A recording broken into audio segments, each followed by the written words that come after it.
Om Aho. First question. When achieving Samadhi, the 9th stage of meditative concentration, placing in equanimity, equaling at least 4 hours of continuous presence, is that the same as reaching one-pointedness of the first stage of the 4 yogas of Mahamudra?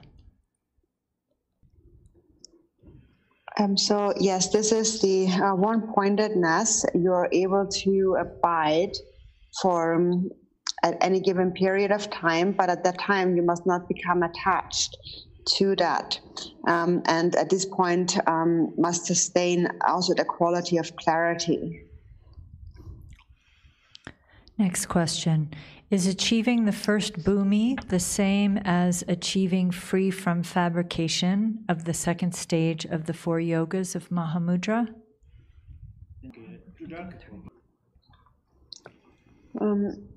So Buddha says, I do not know so much about the different levels of the Bumis and the paths,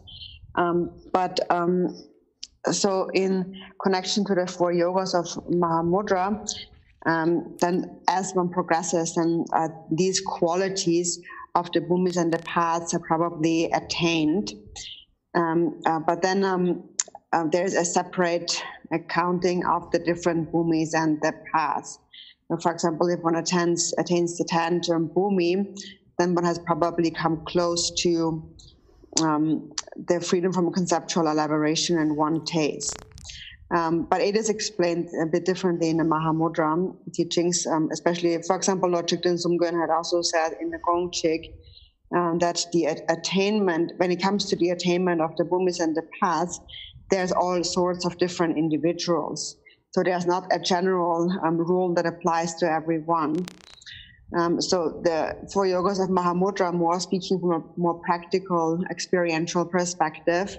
And so when one reaches the point, the state of one-pointedness, one has an ability to subdue the thoughts.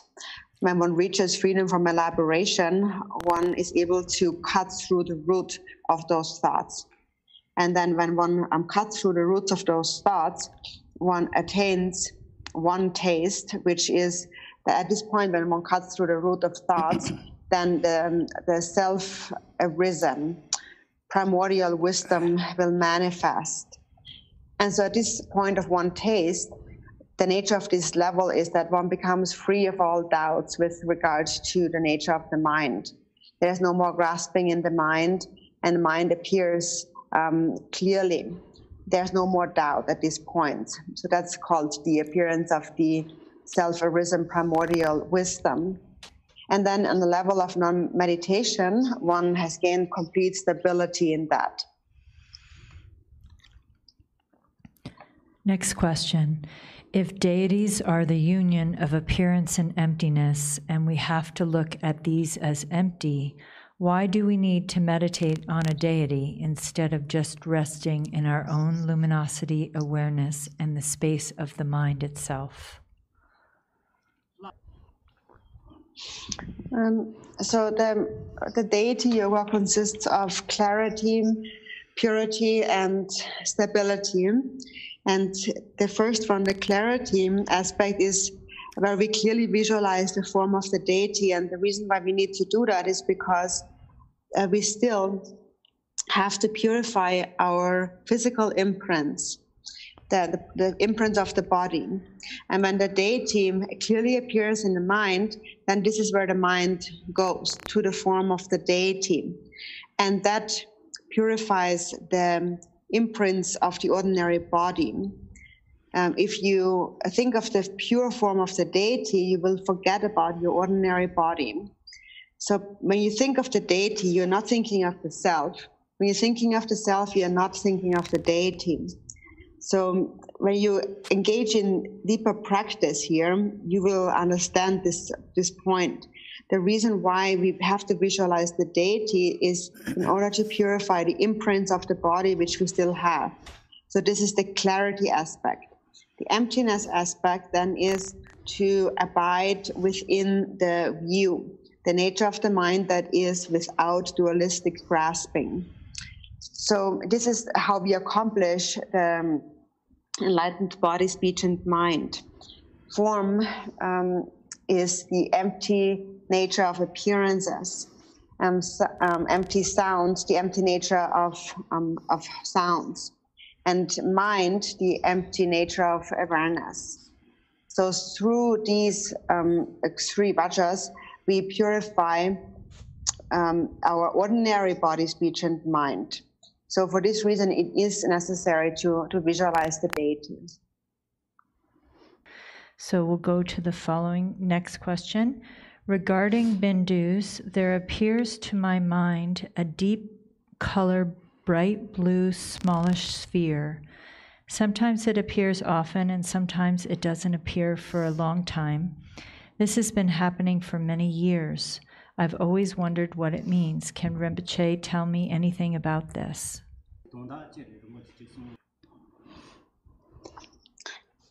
So it is related to the practice of Togal, or the direct crossing.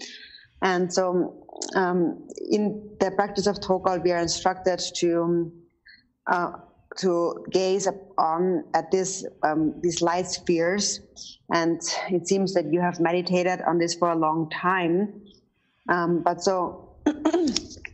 Right, so when these light spheres, sometimes they start to appear as larger, sometimes as smaller, and so forth. They appear in different ways.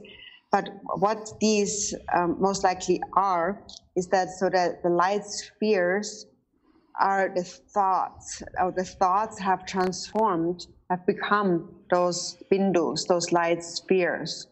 So then the thoughts begin to appear, your own mind begins to appear as these light spheres, these bindus. And so sometimes when you just rest within a state of emptiness, then nothing at all appears. And then sometimes when you meditate and you close your eyes, then these bindus appear, which are the luminosity of your own thoughts, of your own mind. So when one habituates to this for a very long time, then through this the mind matures if there is no grasping, and then it is said that awareness, intrinsic awareness, reaches full maturity. And then also various seed syllables and deities and so forth may appear within those bindus. But I myself have not ever really practiced Togal. So probably you should like ask a teacher, follow a teacher who has some experience with Togal on that. Next question. Dear Rinpoche, you said that there are 4 varieties of self-generation. First, instant self-generation, like fish from the water. And what are the other 3 varieties?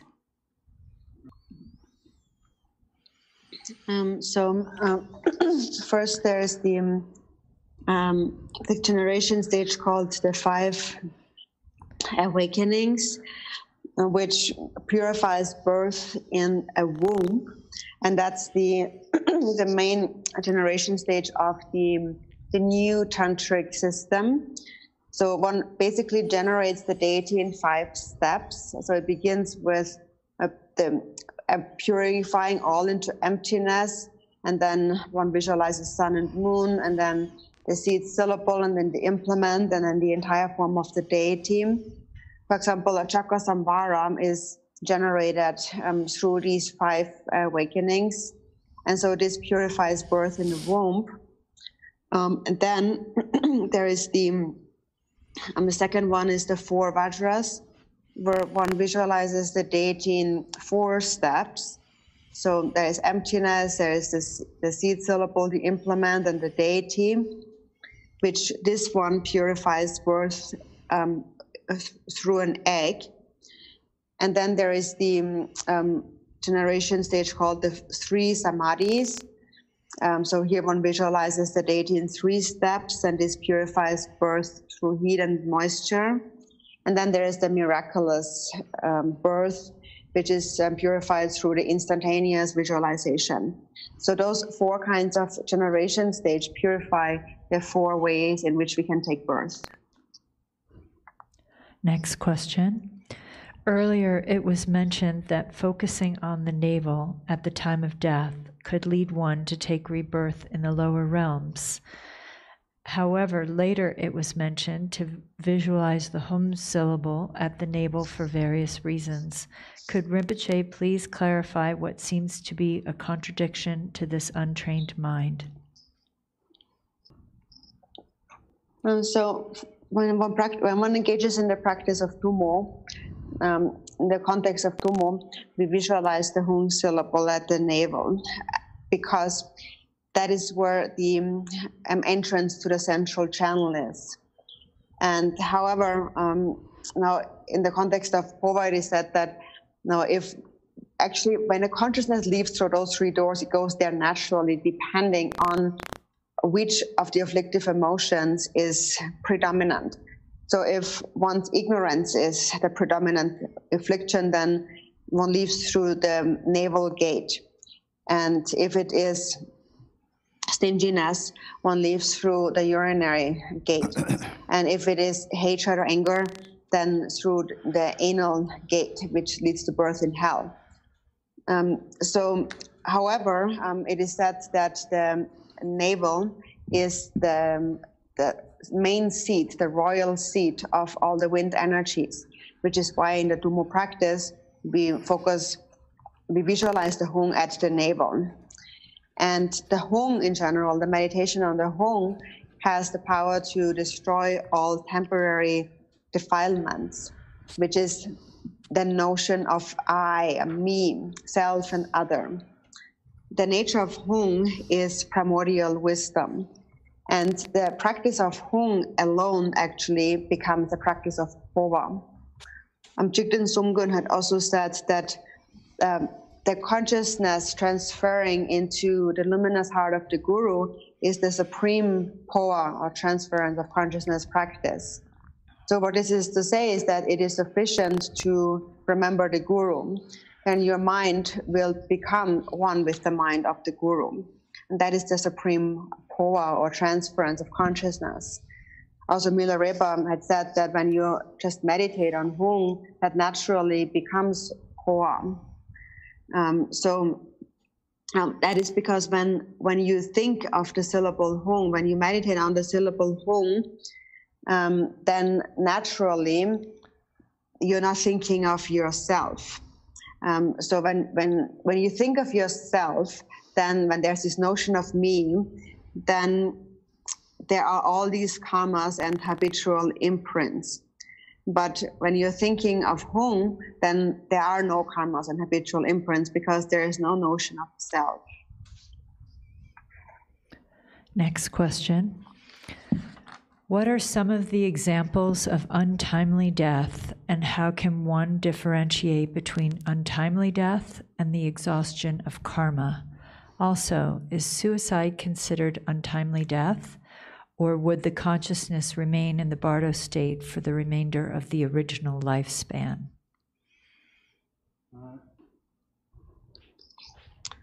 So, for example, if one has a disease and one has tried everything, medical treatments, rituals like pujas and so on, and one still dies, then one's lifespan has been exhausted.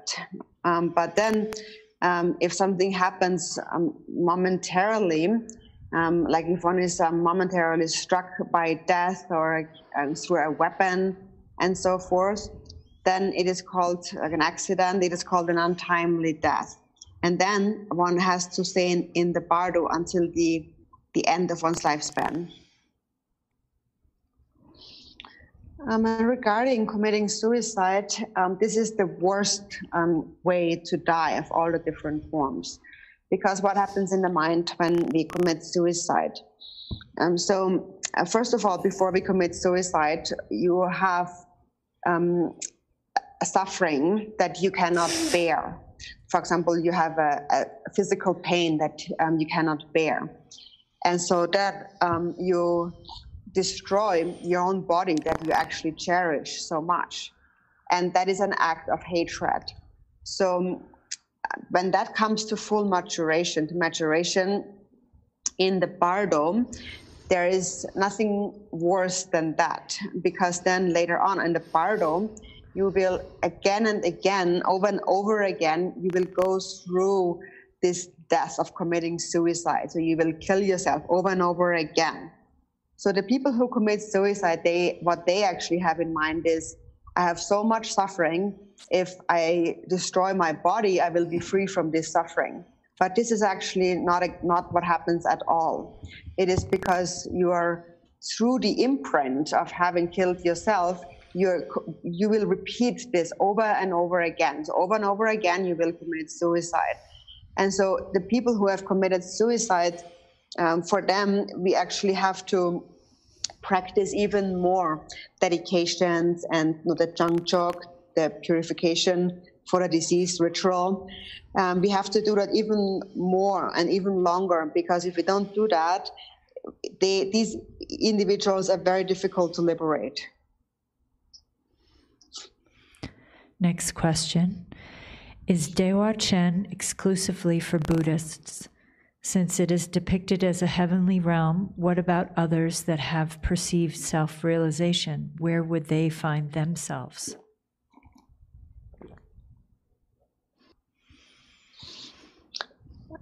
So everyone possesses Buddha nature.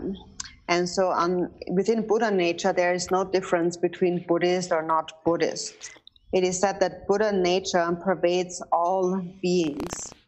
And so the difference comes about in the state of mind. If one has cultivated the precious bodhicitta, then depending on one's level, one's kind of progress on the Bumis and the paths, one will take birth in a different Pure Lands. But it is said that Dzogchen is the Pure Land where it is the easiest to take birth. But it doesn't make a difference whether one is Buddhist or not Buddhist. But in terms of taking birth in Dzogchen, so first of all, one has Buddha nature, and then if one supplicates to be born in Dzogchen, then one will be born there. So in order to be born in Dzogchen, what is crucial is one's intention, one's faith and one's intention are most important. Next question.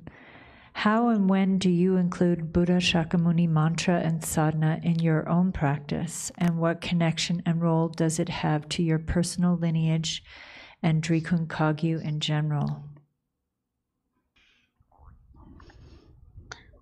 So actually, in this world, all Buddhist traditions are a lineage of Buddha Shakyamuni. There is no Buddhist tradition that is not connected to Buddha Shakyamuni. So the Buddha Shakyamuni's lineage then spreads out as Pratimoksha, Bodhisattva, and the Vajrayana. But the 84,000 Dhamma teachings are all taught by the Buddha Shakyamuni only. And so therefore, for example, there is no temple that doesn't have a statue or the form of the Buddha Shakyamuni. And all the teachings are the teachings of the Buddha Shakyamuni. So if one wants to engage in its practice, like the sadhana, it is good to practice it in the morning, early in the morning, before the first rays of the sun appear, so before sunrise. It is said that practicing at that time has many good qualities. So that's the best time to engage in practice. But in any case, all the lineages, all the teachings are connected to the Buddha Shakyamuni lineage. So then all the practices from Buddhism are based on the Buddha Shakyamuni, which is why in the beginning there is no practice that doesn't begin with I take refuge in the Buddha, Dharma, and the Sangha, and so on. And then there's also no practice that does not include bodhicitta. And the Buddha Shakyamuni had said, completely tame your own mind. So that's really the essence of all the levels of the path of Pratimoksha, the Bodhisattvas, and the Vajrayana. All the levels of the path are the word of the Buddha. And Guru Rinpoche, for example, Guru Rinpoche is an emanation of the Buddha Shakyamuni. And he appeared in the degenerate age at a time where sentient beings cannot control their afflictive emotions. And when we can't control them, then they become stronger and stronger. So Guru Rinpoche appeared to teach the skillful path of the secret mantra, the Vajrayana, which is a skillful path to transform the afflictive emotions into primordial wisdom. So Guru Rinpoche is indivisible from the Buddha Shakyamuni. So there's a very important point to be understood here. And so that is normally, when we see an image of the Buddha Shakyamuni, then we say, oh, this is Buddha Shakyamuni. Or we say, oh, this is Guru Rinpoche. When we see monks in certain attires, we say, oh, these are Gelugpa, these are Sakya, and so on. So we make these separations. But this is just the outer form. But then what's more important than the form is the words. What's more important than the words is the mind. But through the words, we can understand the mind. So what are the words?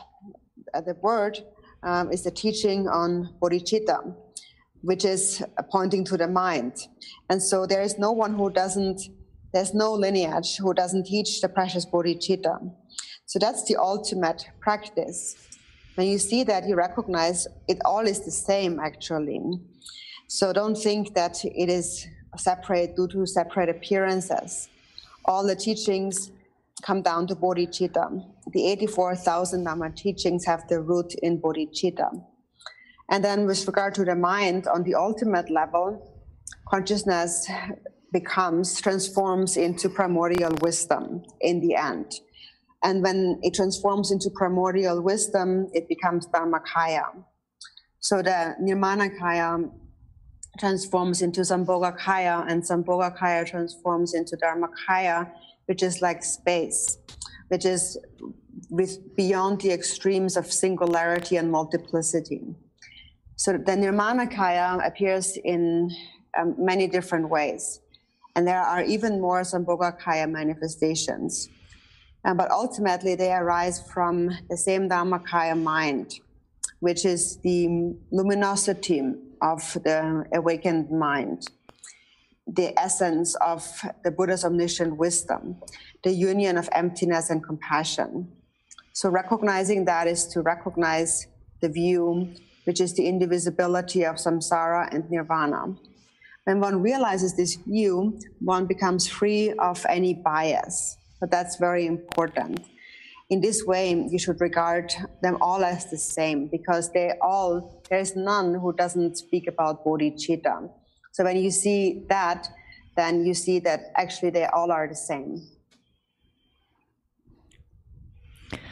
Okay, the next question is not on the list, and Ina, you will have to translate it, and then Kempo, you'll have to tell Garchen Rinpoche, because Garchen Rinpoche can't hear Ina. That's why we do this extra step.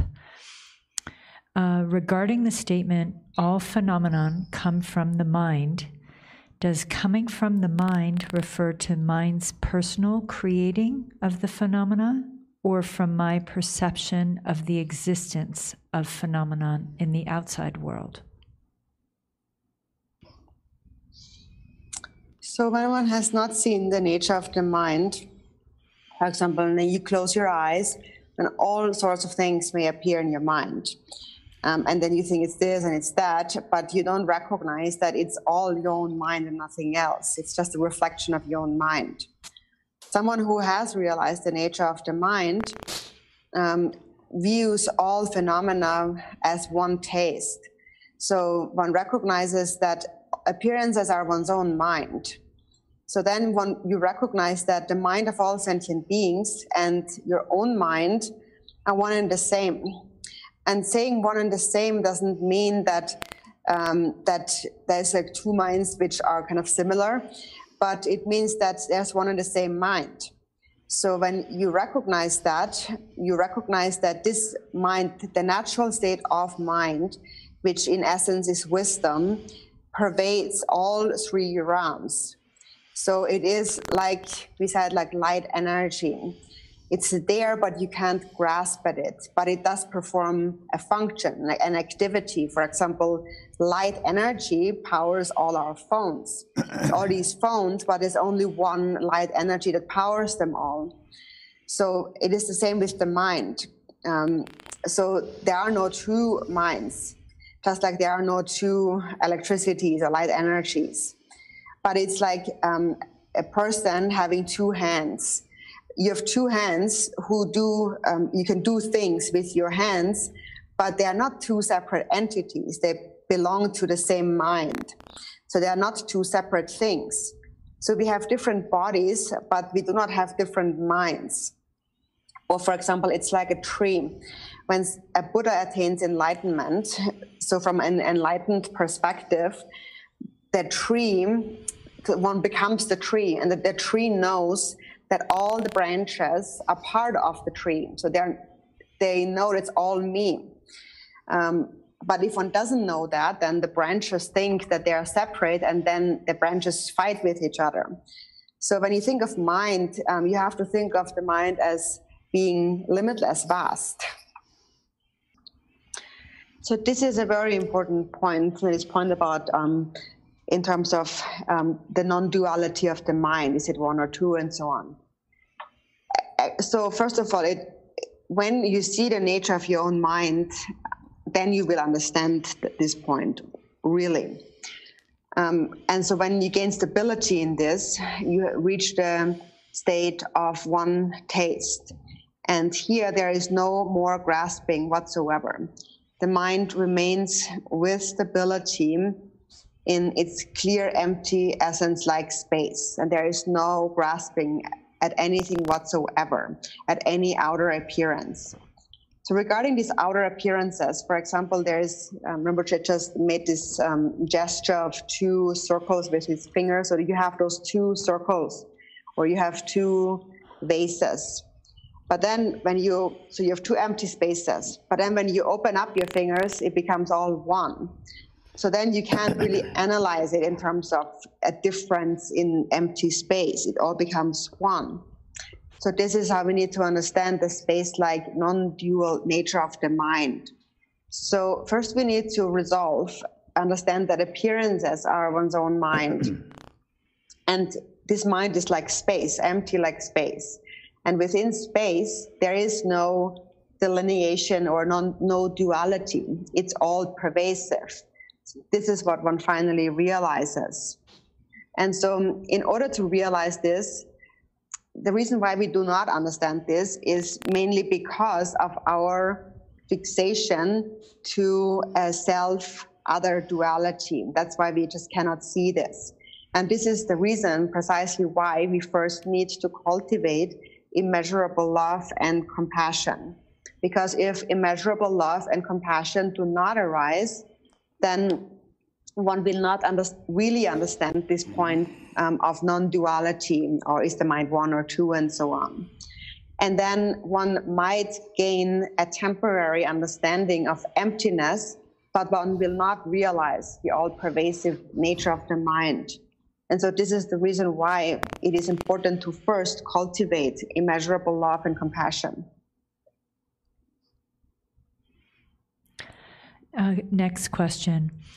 In meditation, when difficult emotions arise, they eventually give way to a clear knowing awareness and often a feeling of bliss. However, outside of meditation, it is difficult to transform or work with these emotions. It is like living two separate existences, practice and day-to-day life. How might I better maintain awareness outside of meditation?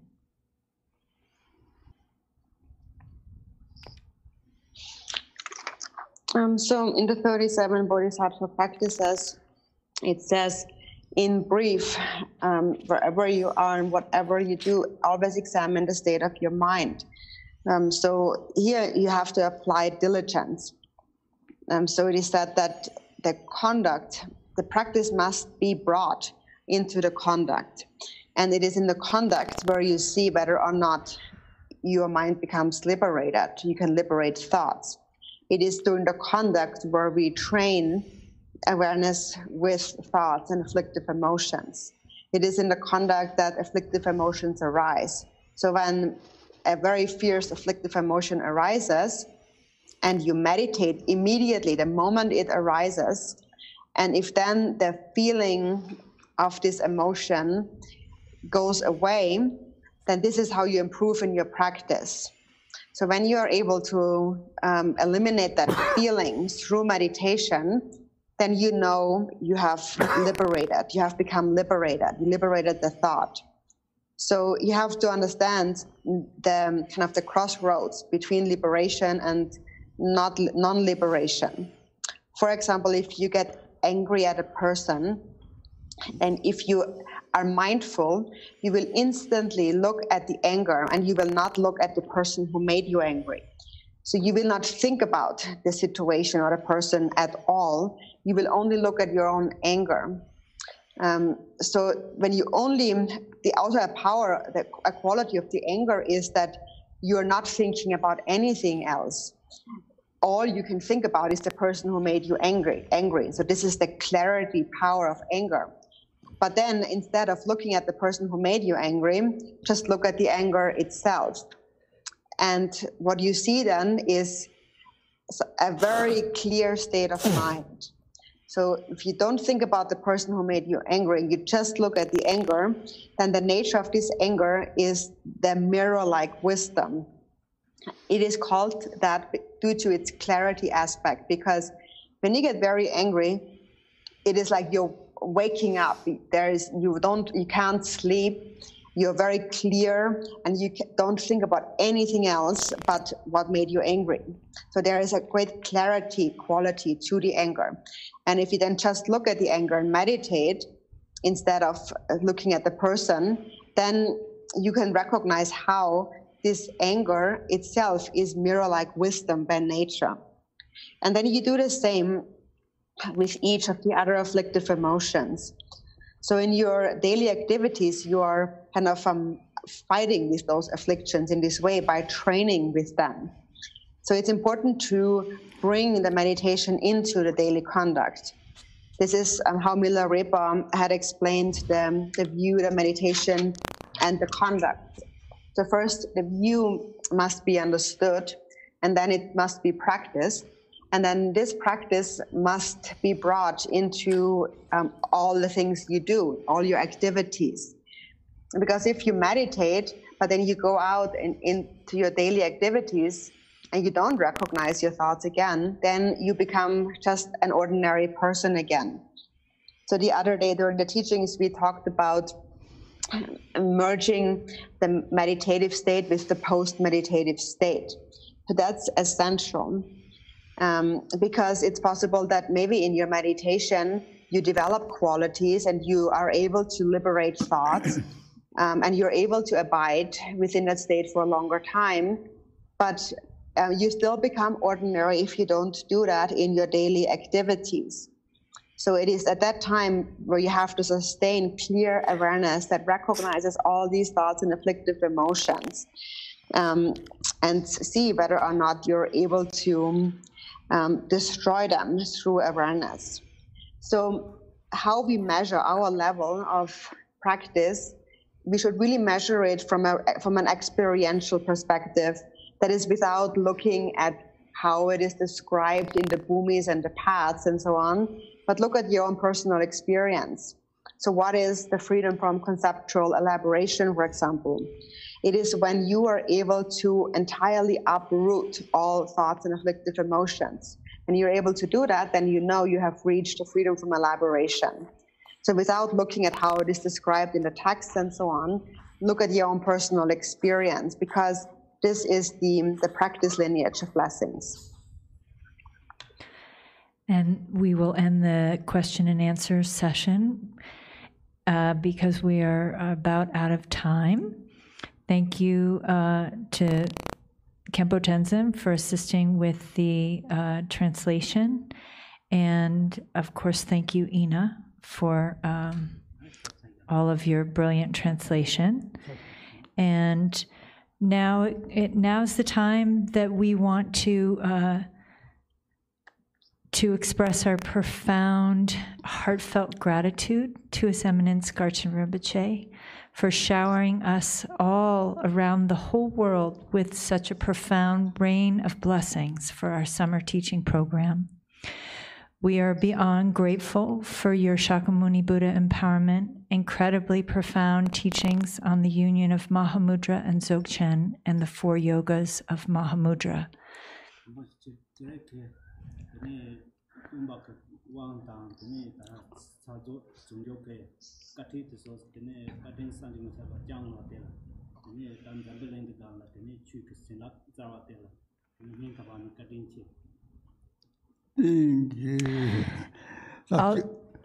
Also, we want Rinpoche to know that we will make our greatest effort to practice with great diligence everything that you have taught.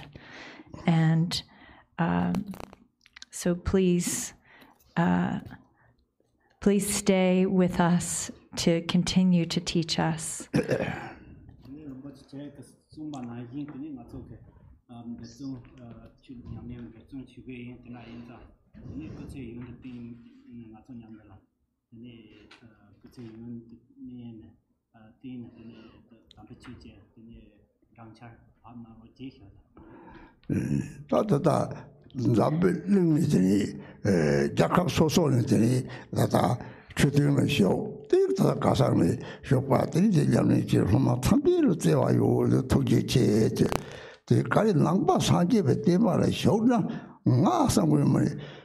David machine only simply carry ping or those some of those on Haji Batelija.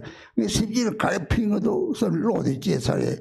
You need to get it, but some simply chair the child. This is something which I think I am the Wataki or to the training, but then I took the chair. This summer's actually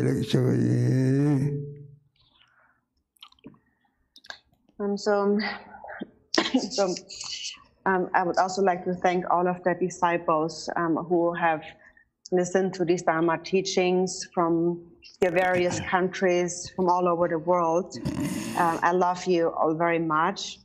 And now once we have entered the Buddha's teachings, we are not thinking about ourselves.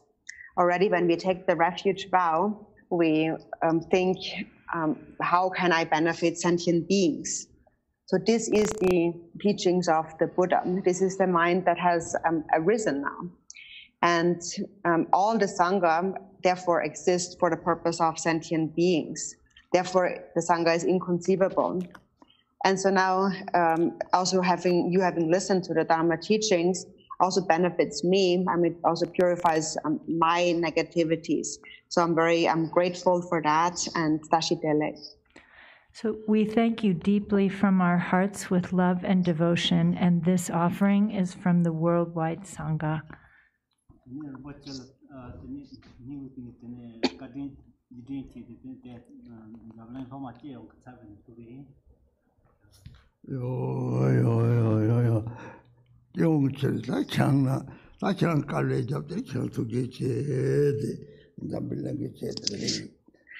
And also you worked so hard for the sake of all the people in the world. So thank you very much.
tili mandara tang chota jiya kingi bada tili shiwa tamche taba top sumo tamche nata jiyu cheba tili tata kakab nirmona jaro nangde.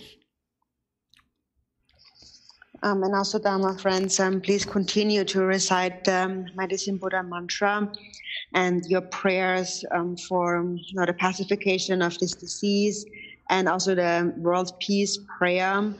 So please, it's very important to continue all of these aspiration prayers, and also continue to use the Mani pills and the blessing balm from the Yanama prayer wheel. And in this way, if we continue to practice in this way, then surely those who have passed away will attain liberation, and those who are alive will become free from illness. So please continue these practices.